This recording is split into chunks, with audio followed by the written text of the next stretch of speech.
All right, let's plunge right into the deep dive. It's fascinating, isn't it? This idea that maybe the secrets to, well, everything, personal success, real influence, even sparking huge social changes, maybe they aren't hidden away somewhere exotic? Right? Maybe they're not in some radical new theory, but Yeah, they're actually right here, kind of built into how we behave, how we communicate. exactly. So how do we spot those acres of diamonds in our own lives? And maybe more importantly, how do we actually use our voices to, shape a better world? That's really the core question, isn't it? And that's pretty much our mission today. We're doing a deep dive, sifting through a really diverse collection of sources. We've got ancient philosophy on rhetoric, Plato, Aristotle. all the way to modern self-help manifestos, and yeah, some incredibly powerful historical speeches, too. A real mix. The goal is to pull out the most important nuggets, the key insights. Basically give you a shortcut to being genuinely well-informed, maybe hit you with some surprising facts, and definitely leave you with some food for thought. Precisely. And you'll see these sources, they touch upon these really universal themes. Things like, the search for opportunity, the timeless art of persuasion, Always relevant. always, and the struggle for justice, for equality, which is ongoing, plus the sort of quieter side, cultivating inner virtue, personal integrity. You might think, looking at that list, that these topics are all over the place, kind of disparate. At first glance, maybe. But as we unpack them, I think you'll start to see these profound connections, how they illuminate the ways individuals and even whole movements achieve lasting impact. I like that. Discovering the connections. We'll see how these foundational ideas just keep popping up throughout history, maybe rephrased, repurposed for a new context, but essentially aiming at the same core human truths. We want to help you understand what's really vital in these sources. Yeah, that rephrased and repurposed idea really resonates, like finding ancient wisdom just wearing a different outfit. So get ready for a conversation that really spans millennia. We're going to look at how basic human motivations, the way we talk to each other, rhetorical strategies, and just the sheer guts it takes to challenge things.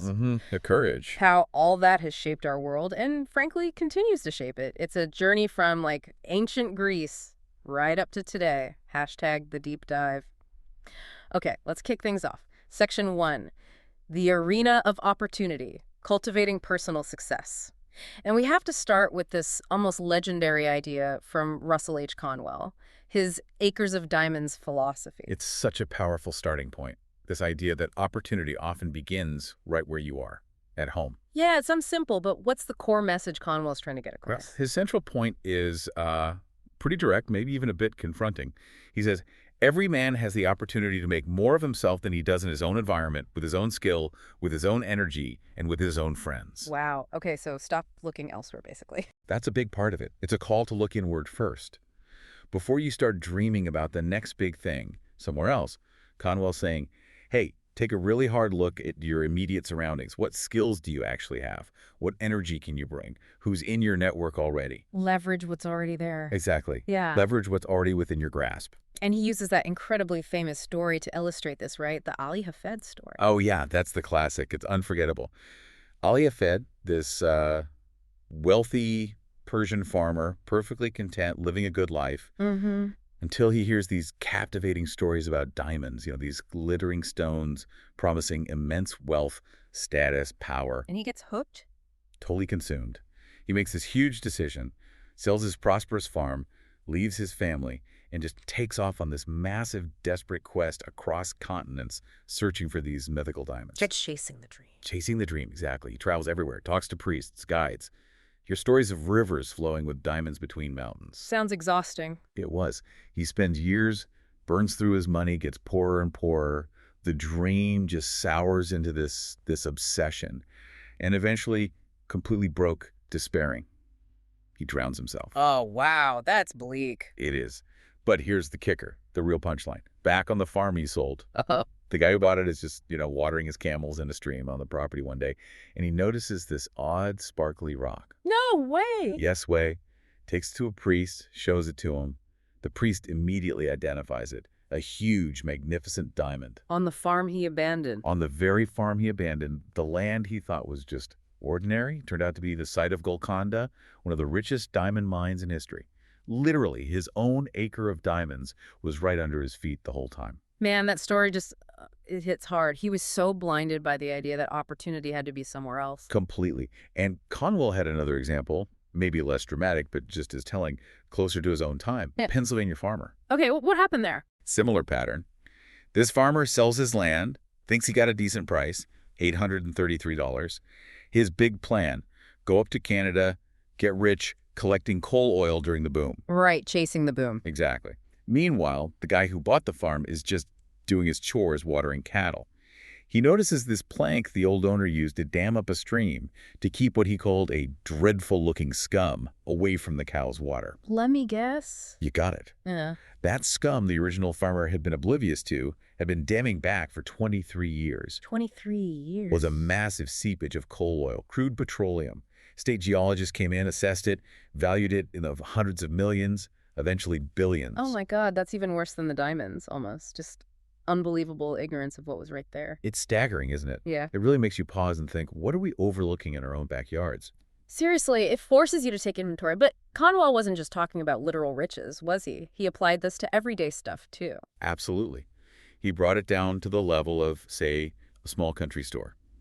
He'd ask, why doesn't this store carry something basic like jackknives when customers keep coming in asking for them? It seems like basic business sense. You'd think. But he saw it as a failure to recognize and serve the demand that was right there, right in front of the store owner. For Conwell, this wasn't just bad business. It touched on something deeper. Deeper how? He actually argued quite boldly that the foundation of godliness and the foundation principle of success in business are both the same precisely. Whoa, okay. Connecting godliness and business success. How? He believed both were rooted in the act of identifying and supplying genuine human need. It's about being observant, being responsive, and seeing the act of serving others as fundamental to ethical success. So making money honestly by meeting needs is a good thing, even a godly thing. In his view, absolutely. He saw it as a moral failing not to succeed if you could do so honestly by serving others. It turns the whole idea of pursuing wealth on its head. It becomes an ethical act, almost a spiritual one, if done right. That's a really interesting take. Definitely different from how some people view business. Okay, so first step. Recognize the opportunities right under your nose, your acres of diamonds. What's next? If you see the potential, how do you actually, realize it? That leads us perfectly into the next crucial piece, the power of goals and focused thought. And here, Earl Nightingale comes in with what he famously called the strangest secret in the world. The strangest secret? Yeah. Sounds intriguing. What is it? It sounds almost too simple, but its power is immense. We become what we think about. Okay, I've heard variations of that, the power of thought. Right, but Nightingale stresses this isn't some new age idea. He traces it back through centuries, millennia even. He quotes Marcus Aurelius, the Roman emperor. The Stoic guy. That's him. Aurelius said, a man's life is what his thoughts make of it. So this idea of our inner world shaping our outer reality is ancient. Wow, okay, who else? He brings in Benjamin Disraeli, the British Prime Minister, who talked about how a human being with a settled purpose must accomplish it.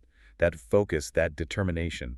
A settled purpose. I like that. Then there's Ralph Waldo Emerson, the great American thinker. A man is what he thinks about all day long.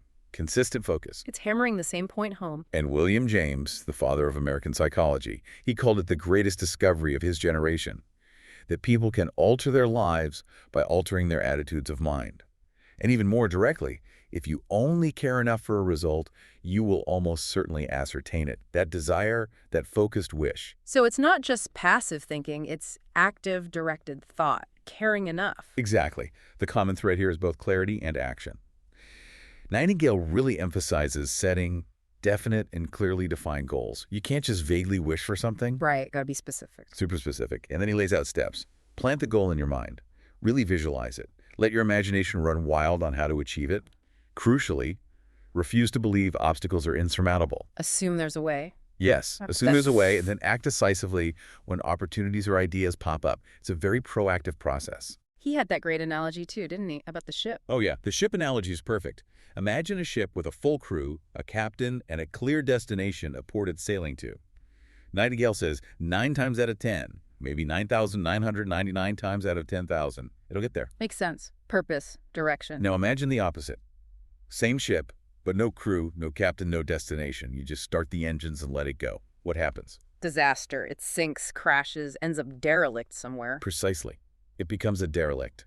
And that, he says, is like a person without a clear goal, just drifting, subject to every whim and current, with no control over their ultimate destination. That really paints a picture. Lack of goals equals drifting. It powerfully underscores why having that defined purpose is so critical. And Tony Robbins builds on this, right? He gets really practical about goal setting. He does. Robbins adds this sort of practical engineering layer. Goals need to be well-defined, specific, realistic, achievable, but still stretching you, exciting and meaningful to you. This taps into your own motivation. Gotta want it. You have to really want it. They need to be locked into your mind, constantly reinforced. And the big one, they must be acted upon. Ideas are useless without action. Action is key. But Robbins adds another layer too, doesn't he? Something about the person you become. Yes. And this is where I think Robbins adds something really profound. He pushes you to ask not just, what goal do I want, but what kind of person do I need to become to achieve all that I want? Okay. So it's not just about getting the thing. It's about personal growth required to get the thing. Exactly. It shifts the focus from just external achievement to internal transformation. What skills, habits, character traits do you need to develop? That's a much deeper form of success. It's about evolving into the person capable of achieving those goals. That feels more sustainable too, becoming the person. It is. And Robbins warns strongly against the enemy of that growth. Complacency. Getting comfortable, resting on your laurels, thinking you've arrived. It's a success killer. He sees it that way. He stresses the need for continuous growth and setting dynamic goals. It's not about reaching one peak and stopping. It's about constantly evolving, constantly reaching for that next level of yourself. Okay, so we find our opportunities, we set clear, focused goals, we work on becoming the person who can achieve them. But why? Is the end goal just getting rich? Conwell, who we started with, had a surprisingly complex view on this, didn't he? Linking wealth to piety. He really did. It was quite controversial, especially for his time. He directly tackled this idea that you had to be poor to be righteous or pious. Yeah, that perception definitely existed. Still does, maybe. Conwell flipped it. He argued, very provocatively, that if you could honestly attain unto riches in Philadelphia, then it was actually your Christian and godly duty to do so. Whoa, a duty to get rich. How did he justify that? For him, it wasn't about hoarding wealth. True business success, achieved, honestly, was fundamentally tied to godliness, because it was tied to serving others. He saw no conflict between ethical wealth creation and living a virtuous life, as long as that wealth came from meeting real human needs and was used for good. So prosperity as a tool for good, not just an end in itself. Precisely. It reframes wealth accumulation, when done ethically, as a way to have a larger positive impact. And he had that story about A.T. Stewart, the department store guy. Yeah, another great illustration. Stewart started as a poor boy, lost nearly everything early on because he bought goods nobody actually wanted. Ouch. Painful lesson. Extremely. But it taught him the lesson. After that, he literally went out and asked people what they did want. He listened first, identified the need, then invested to supply a known demand. Seems obvious, but revolutionary, maybe. It was fundamental. That simple principle, supply and known demand, made him incredibly wealthy, built a massive empire. Conwell saw this as a great principle, as broad as humanity, essentially saying, align your work with genuine human needs, serve people well, and success, including financial success, will likely follow. So service first, then success. That's the idea. It's not just a business tactic. It's about a service orientation. Stewart's wealth was a byproduct of effectively serving his customers on a massive scale. It shows that solving people's problems is often the most direct path to prosperity. And this connects to the more modern motivational speakers too, like Les Brown. Absolutely. Les Brown really brings it back to the individual's inner sense of purpose. He talks about how there is a greatness in all of us and that we're all here with a mission. Finding your purpose. Finding your purpose. Yeah. And she stresses so powerfully that it is the person you become, not the things you achieve, that is most important.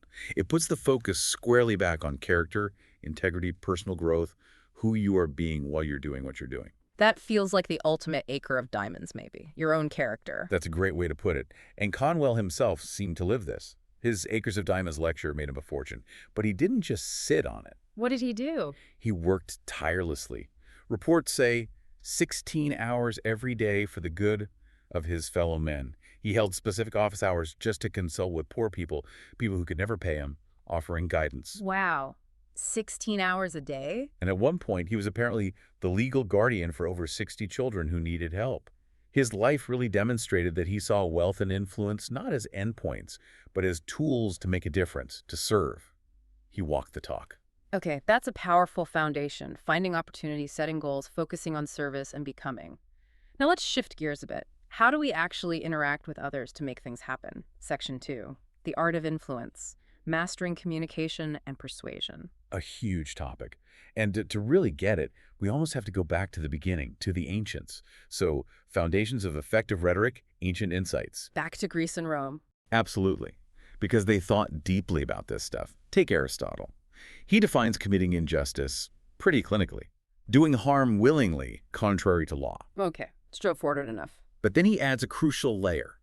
He distinguishes between particular law, basically, the written laws of a specific place, like speed limits or taxes, Got it. and common law, which he saw as the unwritten, sort of universally agreed upon moral principles. Things like, don't murder, don't steal from the innocent. Principles that most people accept, regardless of written statutes. So there's the law on the books, and then there's this deeper shared morality. Exactly. And a good argument, good rhetoric, often needs to appeal to both. You need to understand both the legal and the moral landscape. Makes sense. What about Plato? He had thoughts on rhetoric too, right? In the Gorgias? He did. Plato, speaking through Socrates, identifies rhetoric fundamentally as the art of speech aimed at persuasion, specifically about right and wrong. It's about guiding people towards the good and the just. Sounds no. It does, but Socrates adds a huge critical warning. He argues that if the speaker doesn't actually have a grasp of truth, if they don't genuinely understand the subject and what is truly right and wrong, Then what? then rhetoric isn't a true art. It's just an unsystematic knack. Basically, a potentially dangerous tool for manipulation, not genuine guidance. Ooh. So persuasion without truth is just manipulation. That was Socrates' fear. That skill in speaking, divorced from real knowledge and ethics, could be incredibly harmful. It's a tension we still grapple with today, isn't it? The power of persuasive speech versus the responsibility to truth. Definitely. So the Romans then took these ideas and kind of systematized them, like Cicero. Cicero is key here. He laid out the essential ingredients for powerful oratory. First, some natural endowment helps. Some people are just gifted speakers. Born with it. Maybe partly. But Cicero insisted that wasn't enough. You needed constant practice, largely in writing, and not just writing anything, but studying and imitating good models. You had to hone the craft relentlessly. Practice, practice, practice. And that practice included developing a distinctive style, careful choice of words, deliberate arrangement of sentences for maximum impact. It's about crafting the message. Word trait matters. Hugely. But Cicero went deeper. He said the truly great orator needed an intimate understanding of all the mental emotions. You had to know how to stir feelings, how to calm anger, how to inspire hope. It's deeply psychological. Reading the room, but on a much deeper level, understanding human emotion. Exactly. And Quintilian, another Roman master, really hammered home the idea of appropriateness of speech. Appropriateness, meaning what? Meaning your style, your tone, your language, everything has to be perfectly adapted to the matter and the persons concerned. He was emphatic. One single style of oratory is not suited to every case, nor to every audience, nor every speaker, nor every occasion. So no one-size-fits-all speech. Absolutely not. You have to adjust completely, whether you're talking to the emperor, a magistrate, a senator, a private citizen. Different audiences, different contexts, demand different approaches. It's all about tailoring. That requires a lot of awareness. Immense awareness. It's not just what you say, but how, when, and to whom. And Seneca, the Stoic philosopher, added another interesting wrinkle. He preferred quiet conversation. Over big speeches, why? He felt that while harangues, those big, loud speeches, might spur immediate action, the real deep change comes from conversation because it creeps by degrees into the soul. Sneaks in. Sort of. He said philosophy is good advice, and no one can give advice at the top of his lungs. For deep learning, for truly shifting someone's perspective, that quiet, gradual, one-on-one exchange can be far more powerful. It bypasses defenses. That's fascinating. The power of the quiet conversation versus the rousing speech. Different tools for different jobs. That distinction is brilliant, the loud harangue versus the quiet conversation. And it leads perfectly into understanding the audience better, right? The psychology of persuasion and audience engagement. Because if you don't get who you're talking to, All the rhetorical skill in the world won't help. Quintilian's advice to deeply consider the character of those before whom we have to speak is absolutely fundamental. You mentioned adjusting for emperors versus citizens. Right. He noted their power and rank will make no small difference. Use a different tone, different arguments, different levels of deference. Addressing the grave assembly of the Senate requires logic, decorum, appeals to duty. Very formal. Whereas trying to sway the fickle populace, as he put it, might demand more emotion, simpler terms, addressing their immediate fears or hopes. You have to know your audience, their values, mood, expectations. It's step one. And tapping into emotion seems key, especially for those bigger speeches. Quintilian thought so too. He said the orator's job goes beyond just instructing. The power of eloquence is greatest in emotional appeals. Stirring the heart is often more effective than just convincing the mind. Makes sense. We're emotional creatures. We are. Interestingly, he also warned against getting too bogged down in minute and microscopic division. Hyper-detailed analysis, especially when we are seeking to mislead the judgment. Wait, mislead. So rhetoric can be used for bad? Oh, absolutely. That was Plato's fear, too. Quintilian acknowledges that sometimes the goal is persuasion, even if it involves stretching the truth or distracting from weaknesses. And in those cases, he suggests, overwhelming logic can be counterproductive. Emotion or broader strokes might work better. It highlights the ethical tightrope walk involved. Yeah, that power can definitely be misused. Which brings us to Simon Sinek's ideas, right? The why versus the what. Exactly. Sinek's framework is so helpful here. He argues convincingly that leading with your why, your core purpose, your belief, the reason you do what you do, is what creates real inspiration, trust, and long-term loyalty. Like Dr. King. Dr. King is Sinek's prime example. His why, the dream of equality, was so powerful and clear, it gave his movement incredible strength and resilience. People followed the belief, not just a list of policy proposals. So why inspires? What about the what? Focusing only on the what, the product features, the price, the specific actions, Sinek calls that manipulation. It might get you a short-term result, like a sale, but it doesn't build deep loyalty or connection. It relies on incentives, not inspiration. Transaction versus relationship. Big difference. Huge difference. And for building those connections, especially one-on-one, Tony Robbins brings in tools from NLP, neuro-linguistic programming. NLP. Okay. What kind of tools? Things like pacing and leading. This involves subtly mirroring the other person, their posture, their tone, maybe their breathing rate. It's not conscious mimicry, but it creates this subconscious sense of rapport, of being in sync. Like, this person gets me. Exactly. And once you've established that pace, that connection, you can then gently lead the conversation or their state of mind in a desired direction. Interesting. What else from NLP? Understanding meta-programs. These are like the unconscious filters people use to process the world. For example, the toward versus away from filter. Toward pleasure, away from pain. Basically, yeah. Some people are primarily motivated by achieving goals, getting rewards toward. Others are more driven by avoiding problems, preventing loss, away from. Knowing which way someone leans helps you frame your message. So you talk benefits to a toward person and risk avoidance to an away from person. Precisely. Or consider the internal versus external frame of reference. Does someone trust their own judgment, primarily, internal, or do they constantly look for outside validation and approval, external? Ah, okay. That changes how you'd offer feedback or try to convince them. Completely. Recognizing these deep-seated patterns allows for much more tailored and effective communication.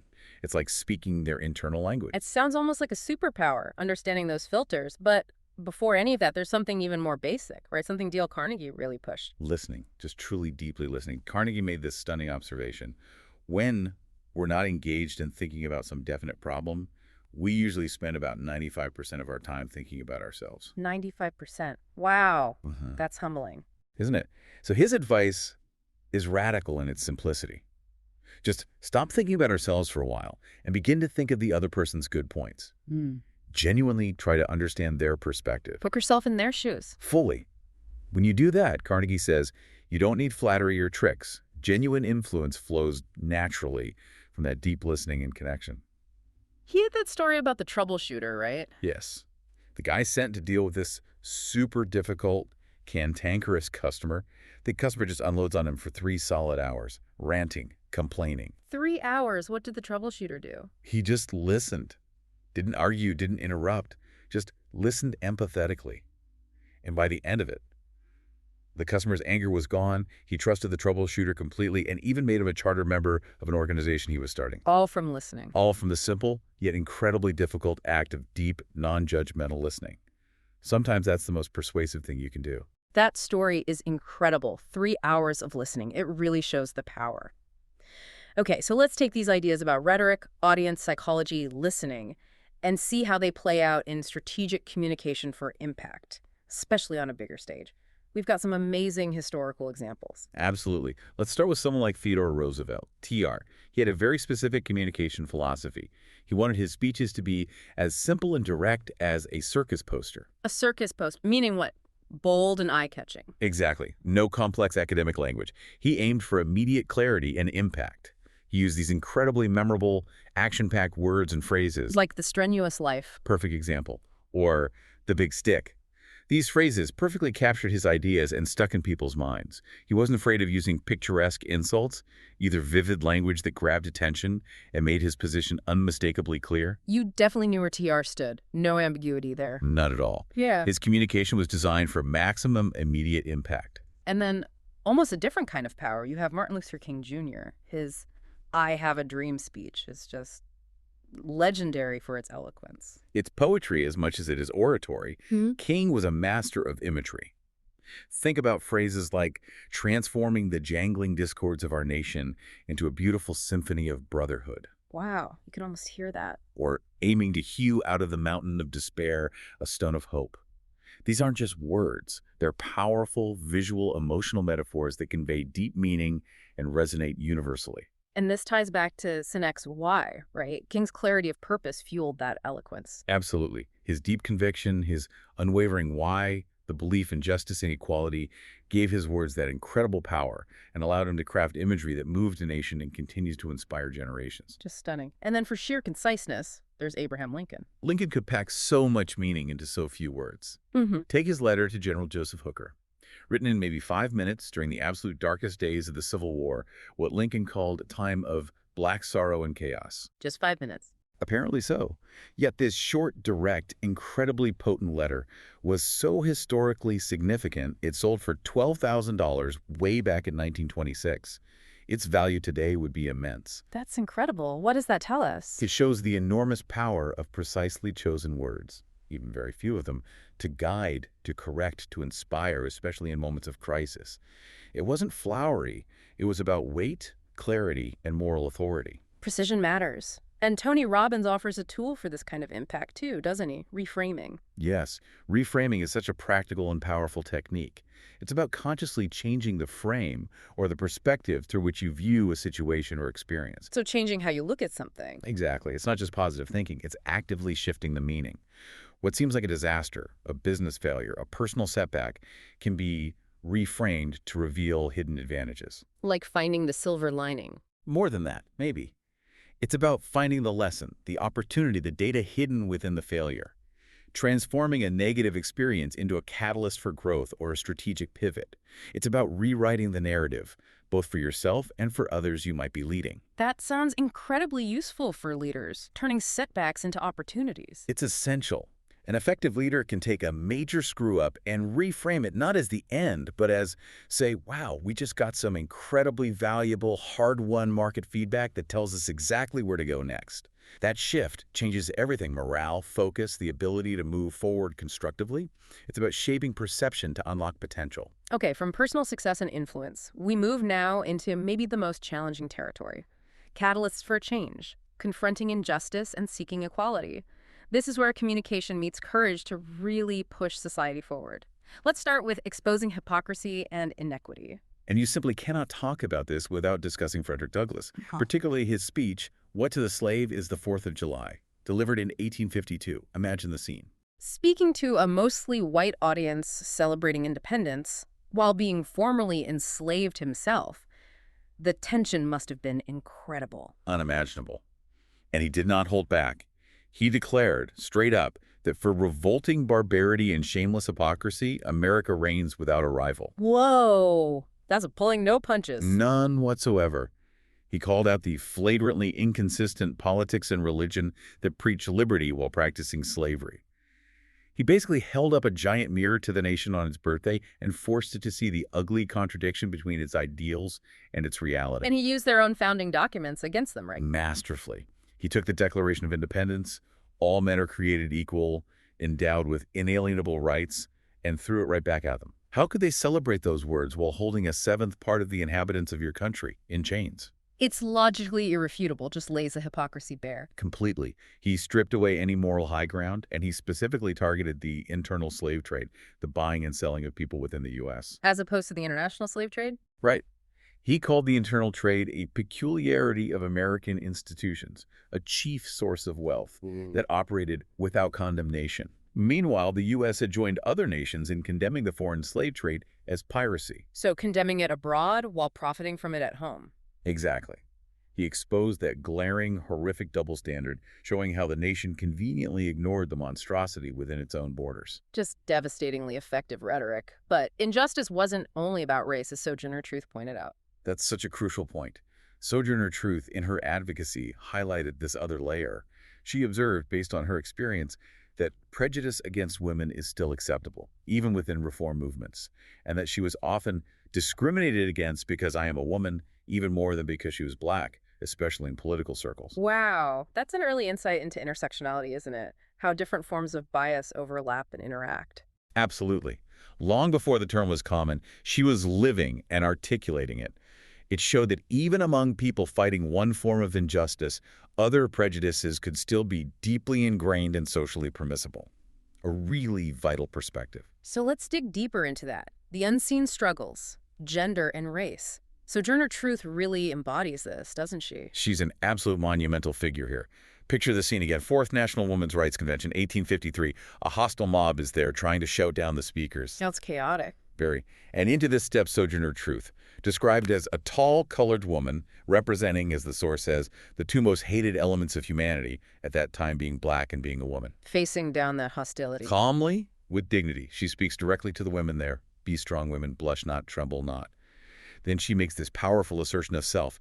Nobody has any business with a right that belongs to her. I can make use of my own right. Wow, a declaration of autonomy. A radical declaration of autonomy and inherent worth in the face of systems designed to deny both. And she didn't limit her critique to the government. No. Who else did she call out? The church. She said the church wrongs woman as much as the state. She pointed to interpretations like, wives obey your husbands, as being just as bad as the common law. Why common law? What did that mean for women? Under the common law of the time, a married woman often had no separate legal identity from her husband. He controlled property, earnings, even the children. So Truth saw religious doctrine being used to reinforce that same legal and social subjugation. So she saw the interconnectedness of political, legal, and religious oppression. She absolutely did. It was a remarkably insightful systemic critique for her era. And that fight against gender-based legal restrictions echoes down to figures like Ruth Bader Ginsburg. RBG, a legal titan for women's rights. Absolutely. She spent her career strategically challenging gender classifications in law. Her big goal was to get sex classified as a suspect classification, like race. Meaning, any law differentiating based on sex would face the highest level of judicial scrutiny, making it almost impossible to uphold. She didn't technically win that specific classification. But she won the war. She fundamentally changed the landscape. She established a heightened standard laws treating men and women differently must serve important government objectives and be substantially related to them. That made a huge difference. And her work wasn't just about removing barriers. Right. Affirmative action. Right. She saw that true equality often required proactive measures to make the ideal more than aspirational. She understood that just saying, okay, the barrier is gone, doesn't fix generations of disadvantage. And she made that careful distinction about race-conscious policies. Yes, a really crucial one. She differentiated between using race to keep the races apart, like segregation, and using race to bring the races together, like affirmative action aimed at integration and overcoming past discrimination. The intent and the effect matter enormously. That's a vital nuance. And central to all this was the fight for the most basic right, the vote. Susan B. Anthony. A relentless champion. Anthony argued simply and powerfully that women have a right to have our opinions counted on every possible question concerning the public welfare. Denying the vote was denying citizenship. And she had that really biting comparison, didn't she? Oh, yeah. It was devastatingly effective. She pointed out that while educated, tax-paying women were denied the vote, basically every other man, every rum seller, every drunkard, every pauper, every criminal outside of the state's prison could vote. Oof. That really highlights the absurdity and the prejudice. It absolutely does. It just shreds the justifications for denying women suffrage. And we have to remember the immense personal cost for these women. It wasn't easy. Far from it. As one source notes, young women of today can never know at what price their right to free speech has been earned. People like Abby Kelly, an abolitionist and women's rights speaker. What did she face? She faced mobs, ridicule, had stones thrown at her, was pelted with rotten eggs just for speaking in public. Even people within her own movement sometimes attacked her for being too radical. Just for speaking her mind. Incredible courage. That kind of courage is just breathtaking. Which brings us perfectly to our final point in this section. The power of persistent advocacy and moral clarity. Because without that deep conviction, that unwavering moral center, change like this just doesn't happen. It really doesn't. Think back to Martin Luther King Jr. His incredible impact wasn't just strategy. It flowed from his absolute sine in his conviction. His crystal clear, why? That sense of purpose again. The deep sense of purpose gave him the strength, the energy to keep going against obstacles that would have crushed most people. It was a moral force that fueled the entire movement. And then you have Elie Wiesel speaking from a different, incredibly painful experience, warning against the opposite of conviction, indifference. Wiesel's words are haunting. As a Holocaust survivor, his perspective carries immense weight. He said, indifference now is equal to evil, not just unhelpful, but equal to evil. That's a powerful equation. How did he explain that? He argued that the opposite of essential things, culture, faith, morality, isn't their direct negative, like ignorance, atheism, or immorality. He said the true opposite, the real danger, is indifference. The failure to care. The failure to care, the failure to act, the failure to be moved. He saw it as this insidious modern threat that allows evil to flourish precisely because good people remain silent or uninvolved. That really challenges complacency. It implies inaction itself can be a moral failing. It does. It forces us to look at how our own comfort or silence might enable harm. And breaking through that, choosing to act, to connect, to risk that, connects to Brené Brown's work. On vulnerability and shame resilience. Exactly. Her research shows that daring greatly, choosing courage over comfort, risking vulnerability with each other, actually has the power to set us free. How so? She talks about this quiet transformation that happens when we shift from turning on each other, blaming, judging, staying disconnected, to turning toward each other with empathy, with shared humanity.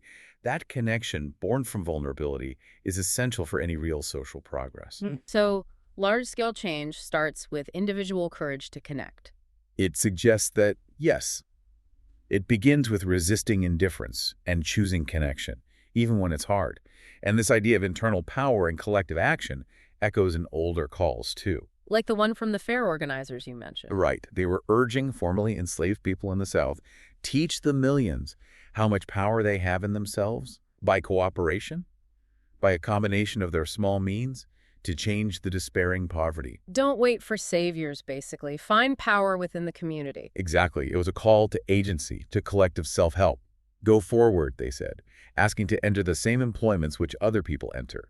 Use your combined strength to break down barriers. That belief in inherent power is key. And JFK used moral clarity too, didn't he, in that Houston speech about his Catholicism? A pivotal moment in the 1960 election. He faced huge anti-Catholic bigotry. His response was direct. Judge me on the basis of my record of 14 years in Congress, not on his religion. A call to judge based on facts, not prejudice. Precisely. A plea for rational assessment based on actions and character, rejecting arbitrary discrimination. It's a principle that stands against all forms of prejudice. Judge the individual, not the group stereotype. Still relevant today, unfortunately. Very much so. And finally, for perhaps the ultimate distillation of moral clarity, we have Kurt Vonnegut. Vonnegut, what was his message? Just devastatingly simple and direct. Let the killing stop. He says, I now go over the head of every super patriot and ruler on earth. I quote God Almighty who said this, thou shalt not kill. Wow. Just cutting through all the politics, all the justifications, down to the most basic moral law. Exactly. It's a stark, unadorned, profoundly human plea against violence, especially the organized violence of war. A reminder of the fundamental moral clarity that often gets lost in complex arguments. A powerful place to pause on that thought. #tag outro. Wow, what a deep dive that was. We've really covered some ground today, from digging for our own acres of diamonds and harnessing the power of focused To goals. dissecting the ancient art of rhetoric and the modern psychology of persuasion. And then grappling with these immense ongoing struggles for justice, equality, led by figures with incredible moral clarity. Conwell, Carnegie, Douglas, Ginsburg, King. The insights are just powerful. They really are. And what strikes me most, looking back over our conversation, is how interconnected it all is.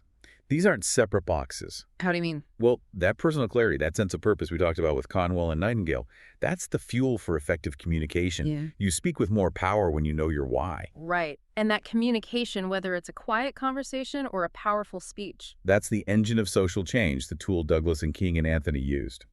The ability to influence others, whether one person or millions, comes from understanding needs, mastering persuasion, and having the raw courage to stand for something, even when it's unpopular or dangerous. So personal growth fuels influence, and influence drives change. It's all linked. Beautifully linked. And for you, listening right now, being well-informed isn't just about collecting facts from this dive.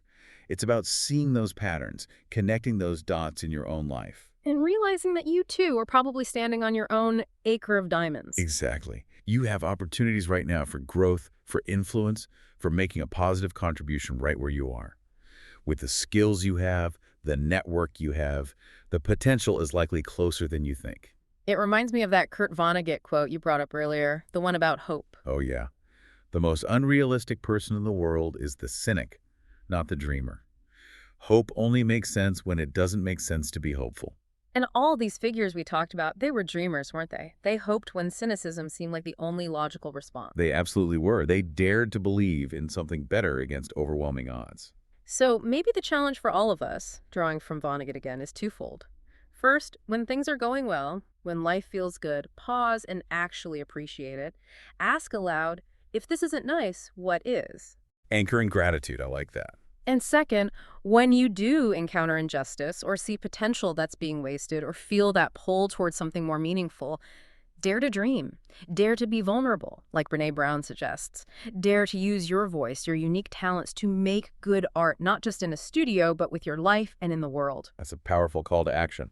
So the final thought to leave you with is this. Where does your why truly lie today? How can you start using your own insights, your own voice, not just to get by, but to actively shape things, to turn those everyday challenges into opportunities, and maybe turn those quiet whispers of hope into something much, much louder?